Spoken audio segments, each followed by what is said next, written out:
पैसा तो कोई भी कमा लेता है, लेकिन उस धन को कमाकर उपयोग कैसे करना है, ये बड़ी बात है। माफ करना मेरी माताओं, बंधुओं, हम धन कमाते हैं, लेकिन उसमें हम अपने सुख भोग में ज्यादा लगाते हैं, और लगाना चाहिए, ज्यादा लगाओ कोई दिक्कत नहीं है, पर हम स्वसुख में तो लगाते हैं, पर अपने ठाकुर के लिए हमारे जेब से एक फूटी कौड़ी नहीं निकलती। भागवत जी कहती हैं, आप जो भी धन कमाओ उसका 10वां भाग, दशांश कहां निकालो? दान धर्मान, राज धर्मान, मोक्ष धर्मान, विभाग सहा। आजकल हम सोचते यहां से भी लूट लो, यहां से भी कमा लो, यहां से सब भर लो।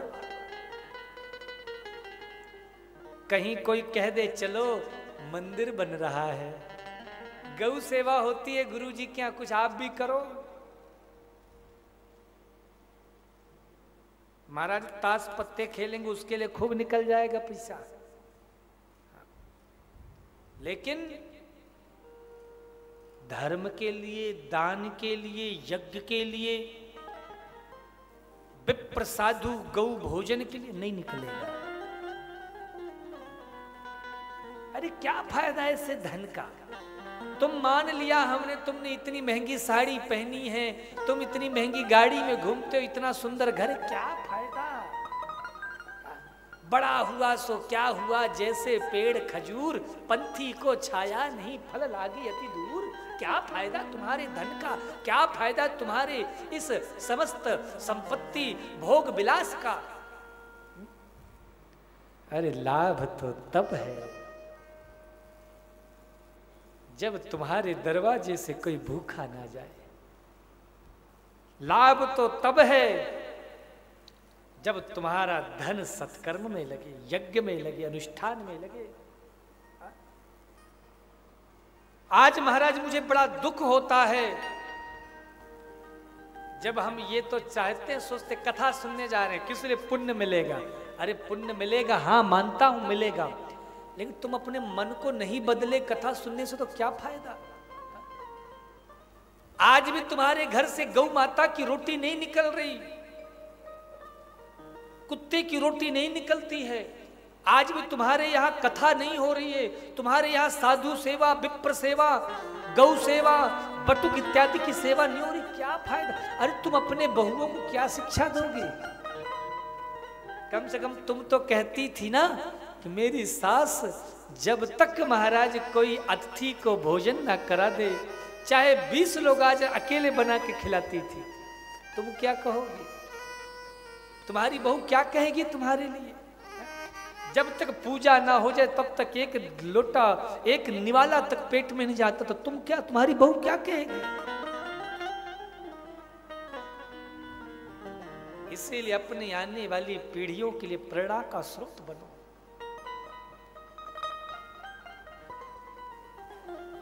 एक भी गाय कत्ल खाने न जाने पाए। कसाई के घर यदि एक गाय चली गई, क्या फायदा?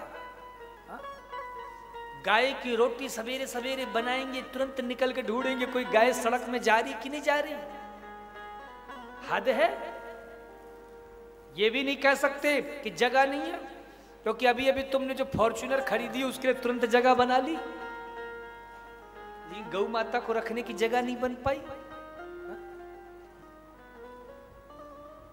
अरे अभी अभी सारी व्यवस्थाएं होगी, नया घर भी बनवाया, बड़ा मैदान है तुम्हारे पास, पर गाय सेवा नहीं होती।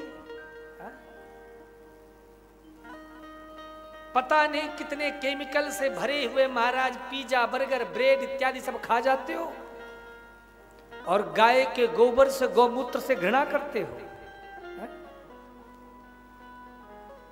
आपको पता है कितने बेकार तरीके। अभी आप लोगों ने सुना होगा एक कॉफी निकली है,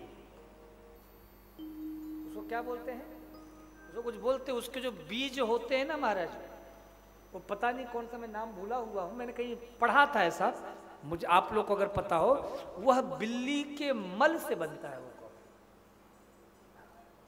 अब बहुत महंगी बिकती है। हाँ, हाँ महाराज, भैया सच कह रहा हूं।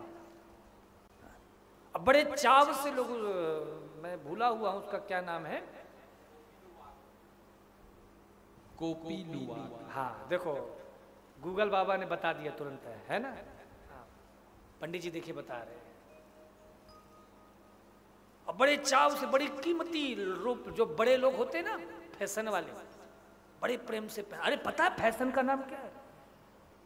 एक मेरे साथ पंडित जी जा रहे थे, पंजाब में कथा थी मेरी, तो 50 साल के बुजुर्ग थे, तो एक जगह हम लोग थे, तो वहां पे एक बिटिया आई, तो वो कपड़े पहनी थी ना, तो उसका जो पैंट था वो पैंट 3-4 जगह से फटा हुआ था। तो वो पंडित जी मेरे साथ होने लगा, रे राम राम, बेचारी को कितना कष्ट है, कपड़े भी नहीं है। तो उन्होंने कहा, बोले महाराज मेरी जो दक्षिणा है ना, मुझे कुछ पहले एडवांस दे दो। मैंने कहा ठीक है ले। पंडित जी बड़े सीधे साधे थे, वो दुकान गए, उस बिटिया के लिए पैंट खरीद के लाए और देने लगे। और वो बिटिया बोली, अरे नहीं नहीं महाराज जी मुझे नहीं चाहिए। बोले बेटिया मैं 2 दिन से देख रहा, तो रोज फटे कपड़े पहन के आती है, ले पहन ले, कोई बात नहीं, हम कहीं और पूजा पाठ करके कहीं से घर चला लेंगे। मुझे थोड़ी देर तक तो मैं हंसता रहा, बाद में पंडित जी को समझाया, मैंने कहा ये फैशन है। पंडित जी सोचते रहे, बुजुर्ग पंडित जी थे, उन्हें लगा बेचारी को बड़ा कष्ट होगा, बड़ा तकलीफ में होगी, फटे कपड़े पहन रही है। भैया ये तो वर्तमान में फैशन है। हा? पुरानी माताएं तो गाय के गोबर से लिपा पोती करती थी, चूल्हा चौका करती थी। आजकल महाराज गाय का गोबर से घी आएगी, अब वो बिल्ली का जो वो है, वो नेपी कुवाक जो भी नाम है महाराज, उसे कीमती रूप से खरीद कर और फिर पिएंगे। हद है महाराज। तुम ही जानो और तुम्हारे ये पैसों के चोचले जाने भैया, अपन तो दूध दही वाले हैं। हाँ मस्ती से महाराज मस्त रहते हैं। अभी एक मैया जी हमसे कहने लगी, अभी कल ही बोले गुरुजी आप पिछले 6-7 साल से आ रहे हो, मोबाइल में देखो, टीवी में देखो तो कभी लगता है गुरुजी मोटे हो गए, कभी लगता है पतले हो गए, पर जब सामने देखो तो 10 साल से सेम टू सेम दिख रहे हो।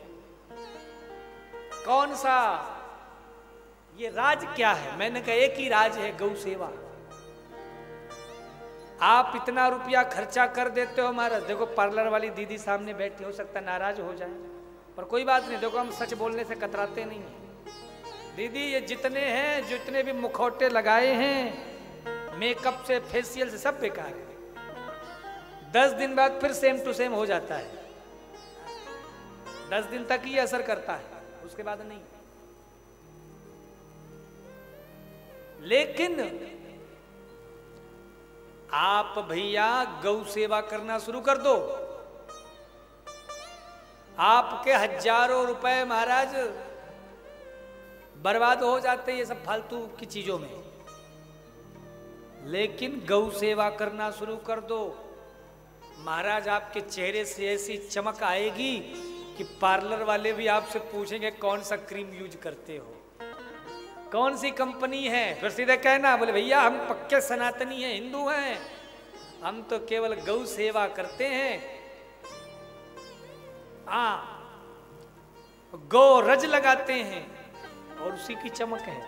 मेरी दादी हैं 96 ईयर की हैं, और आपको आश्चर्य होगा उनकी अभी भी सारे बाल काले हैं, 96 साल की उम्र में।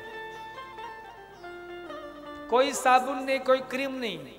जमुना जी नहाने जाती हैं और वहीं किनारे की मिट्टी उठाती हैं, उसी को सर में लगाती हैं, शरीर में लगाती हैं, और चकाचक उसी प्रकार की चमक है महाराज। कोई एक भी दांत नहीं टूटे, दांत घिस गए हैं लेकिन दांत निकले नहीं। गुड़ खाती हैं, चना चबाती हैं, गांव में रहती है महाराज। और गौ सेवा 10 गायों की अकेले सेवा करती है।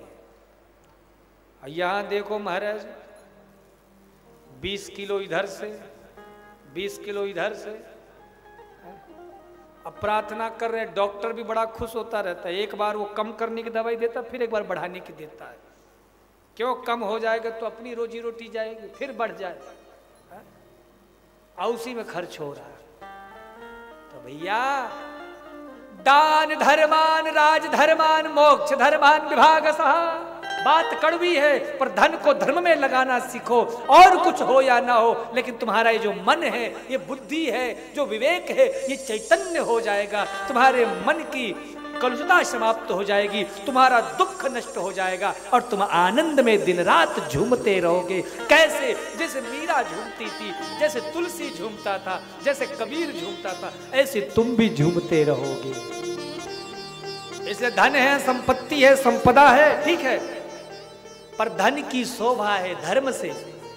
इसलिए गौ सेवा करो। कितने लोगों के घरों में गौ माता की सेवा होती है? हाथ ऊपर करके बताओ। गौ सेवा वाले कितने हैं यहाँ पे? 1 2 3 4 5 और वाह, बाकी सब किसके प्रेमी है भाई? हाँ भैया, 10 साल से आपको समझा रहा हूं, चलो 2 4 10 जगह तो गौ सेवा हुई। आप लोग कब? अरे अब ना बनी तो फिर कब बनेगी? अभी भी नहीं सुधरोगे तो कब सुधरोगे? इसीलिए भैया सबसे पहले एक गाय लेकर के आओ और उस गौ माता की सेवा करो। कहीं भी गाय ऐसी है ना महाराज, कहीं भी रखो, सेवा कर सकते हो। और गाय आती है ना तो तुम्हारा फोकट का कुछ नहीं लेती है, बल्कि उल्टा तुम्हें दूध भी देगी। ये जो तुम पानी वाला पाउडर वाला दूध पी रहे हो ना, जिसकी वजह से महाराज लीवर, किडनी इत्यादि तमाम महाराज समस्याओं से परेशान हो, हार्ट ब्लॉकेज, ये सारी गाय के दूध पीने से ठीक हो जाएगा, है ना?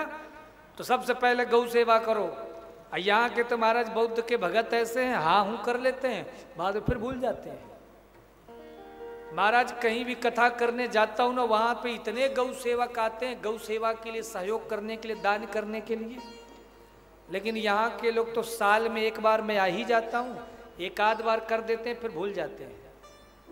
बाकी 365 दिन भी गाय चारा भूसा ही खाती है। आप लोग ऐसे अगर मुंह को मोड़कर गौ माता से रखोगे तो ये गौशाला कैसे चलेगी? आप मुझे बुलाते तो बार बार बौद्ध हो, लेकिन गौ सेवा के प्रति आप जागरूक नहीं होगे तो हमारी, अभी आपको पता है हमारी बहुत बड़ी गौशाला का निर्माण कार्य शुरू हो चुका है। मैंने आपको 1-2 बार चर्चाओं में भी बताई थी ना बात। तो वह गौशाला का निर्माण कार्य शुरू हो रहा, और अगर भगवत कृपा हुई तो जब हम लगभग अगले जनवरी या फरवरी में इस गौशाला का उद्घाटन करेंगे, क्योंकि अभी हमारे पास, मैंने आपको कई बार बताया भी है कि अभी जितनी भी हमारी गऊ है वह 2 से 3 जगह में बटी है। जैसे कुछ गाय हम जहाँ रहते वहाँ रहती है, कुछ गाय जहाँ भागवत धाम बना है वहाँ रहती हैं, कुछ गाय लगभग चित्रकूट से 40 किलोमीटर दूर पे रखी गई है, क्योंकि जगह हमारे पास इतनी थी नहीं। हमने एक जगह लगभग 1.5 से 2 एकड़ की जमीन है चित्रकूट में, कामता नाथ जी के पास में, जो हमारे पास है लगभग 2 वर्ष से। तो हम आप सबसे 2-3-4 वर्षों से भूमि दान के रूप में एकत्रित कर रहे थे, और उससे हमने जो जमीन ली है उसी जमीन पे अब निर्माण कार्य शुरू किया गया है। और वो भगवत कृपा हुई तो 1 वर्ष के भीतर ही, लगभग 1 वर्ष भी नहीं, 9 महीने के भीतर भीतर वो गौशाला बन जाएगी। तो सारी गौ माताएं जितनी भी जहाँ फैली हैं वो सारी गौ माताएं एक जगह आ जाएंगी, और वही गौ सेवा बढ़िया चकाचक होगी। और अभी तो ऐसी स्थिति, अभी एक गाय तो हमारी खुद गोपीनाथ में धरी है महाराज, एक गाय अभी हम अंबिकापुर में छोड़ के आए। जहाँ भी गौदान होता है रख देते हैं, फिर कहते हैं अब थोड़ा सा व्यवस्थित हो जाए फिर हम लेके जाएं, है ना? तो गौदान करने वाले बड़े मिल जाते हैं, लेकिन गौ की सेवा की व्यवस्था भी तो होनी चाहिए। तो आप लोग सब ऐसे अगर हाथ में हाथ धरे रहोगे तो गौ सेवा कैसे होगी? तो आप लोग भी गौ सेवा में आगे बढ़ो ना। अब तो महाराज आपको हम पे भरोसा तो हो गया ना, अब अभी 10 साल बाद भी भरोसा नहीं होगा तो फिर इसका मतलब समझ लो आप फिर किस पे भरोसा करोगे? 10-12 साल पुराना संबंध है महाराज, तो भरोसा पक्का होना चाहिए। तो ये विश्वास रखो कि आपका 1-1 रुपया महाराज हमारे यहाँ धर्म में, सत्कर्म में ही लगता है। महाराज मेरे जीवन में ऐसा कोई खर्च नहीं है जो मैं अपने लिए करूं या अपने साधन के लिए करूं। ठाकुर जी कृपा से, भागवत जी कृपा से मुझे प्राप्त हो जाता है, जिससे मेरी दाल रोटी अच्छी चल जाती है। आप लोग जो भी गौ सेवा के लिए देते हो, आश्रम के लिए, कमरा निर्माण के लिए जो भी देते हो, वह सब महाराज तीर्थ में ही लगता है, चित्रकूट में ही लगता है। आपके बौद्ध से महाराज श्रीधाम वृंदावन के लिए आपको बता दूं, 2 कमरों की बुकिंग भी हो चुकी है। अभी वृंदावन का आश्रम बनना नहीं शुरू हुआ है, क्योंकि उसके लिए भी समिति पूरी अलग से बनी हुई है और जिस पे कमरे का निर्माण होगा। तो 2 ऐसे यहाँ के भक्त, उनका नाम मैं नहीं लूंगा, पर उन भक्तों ने वृंदावन में अपनी बुकिंग भी कर दी और मुझे वृंदावन में कमरे के लिए कम से कम यहाँ पे 7 से 8 भक्तों ने की, लेकिन किसी ने अभी तक अपनी बुकिंग नहीं की, किसी ने अभी तक सेवा राशि नहीं पहुंचे। बस मुंह से बोल देते, गुरु जी हमारा भी एक कमरा बनाइएगा। ऐसे कैसे बनेगा महाराज? 2 साल से देख ही रहा हूँ, सुन ही रहा हूँ। तो इसीलिए श्रीधाम वृंदावन का भी महाराज आश्रम जल्द से जल्द बनाना है, ताकि हमारे जितने भी भक्त, अभी होली हुई, मैं खुद गया था महाराज वहाँ, मुझे बहुत अव्यवस्थाओं का सामना करना पड़ा। तो जब मुझ जैसे व्यक्ति को इतनी अव्यवस्थाओं को सामना करना पड़ा, तो जब आप लोग जाते होंगे कहाँ कहाँ भटकते होंगे। आपका जब खुद का एक स्थान हो जाएगा श्रीधाम वृंदावन में, तो जैसे चित्रकूट आते हो वैसे वृंदावन भी आ जाया करना, है ना। और यदि वहाँ कमरे इत्यादि का सहयोग रहेगा तो अधिकार पूर्वक कहना, गुरुजी हमारे नाम से जो कमरा बना है वो पत्थर लिखा है फलाने सिंघल जी का या फलाने मित्तल जी का या फलाने गर्ग जी का, वो खुलिए, तुरंत आपका कक्ष खुल जाएगा। वहाँ 2 दिन, 5 दिन, 10 दिन, 20 दिन रहो, कभी बांके बिहारी जाओ, कभी गिरिराज जी जाओ, कभी महाराज बरसाना जाओ, खूब दर्शन करो। तो आप सभी लोग जल्द से जल्द महाराज जो भी कमरे की सेवा करना चाहते हो, तो मुझे श्रीधाम वृंदावन की जमीन एकत्रित करने में बहुत परिश्रम करना पड़ा है। अब मैं चाहता हूँ कि वृंदावन का भी जल्द से जल्द बने, क्योंकि चित्रकूट की गौशाला का कार्य शुरू हो गया है। अब हमें अगला लक्ष्य पूरा करना है और इन लक्ष्यों को पूर्ण करके और फिर महाराज एक तरीके से फिर हमारे जीवन में शांति आ जाएगी कि अब जो हमारे संकल्प थे सारे पूर्ण हो चुके हैं। संकल्प आगे भी बढ़ते रहेंगे। क्यों? क्योंकि हम संकल्प से पीछे हटने वालों में से नहीं है, हार मानने वालों में से नहीं है। लक्ष्य जितना आगे मिलता है बढ़ते चले जाते हैं। लेकिन चित्रकूट में यह जो गौशाला है यह भी बड़ा कार्य है, और श्रीधाम वृंदावन में तो हम ज़्यादा से ज़्यादा 10 से 12 कमरे ही बनाएंगे। तो कहीं ऐसा ना हो कि बाद में आप पछताते रह जाओ। तो आप लोग भी जो श्रीधाम वृंदावन में कक्ष बनवाना चाहें जल्दी से जल्दी अपना सहयोग करें और अपनी सेवा राशि पहुंचाएं, ताकि जल्द से जल्द आपका यह दिव्य श्रीधाम वृंदावन में भी कुटिया आपकी बन जाए। तो ऐसे बहुत सारी सेवाएं हैं, इन सेवाओं से जुड़ो। और मैं तो एक बात कहा करता हूं, आप 10 रुपया कमाते हो, 1 रुपया धर्म के नाम से अलग खाता बना के रख लो। हर माता को चाहिए जो भी आपके यहाँ आता है उसका 10वां भाग धर्म के लिए अलग से रखो। कोई यज्ञ हो, अनुष्ठान हो, पूजा हो, भजन हो, सेवा हो, उसमें से जुड़ करके आप करो। लेकिन महाराज यहाँ पे अब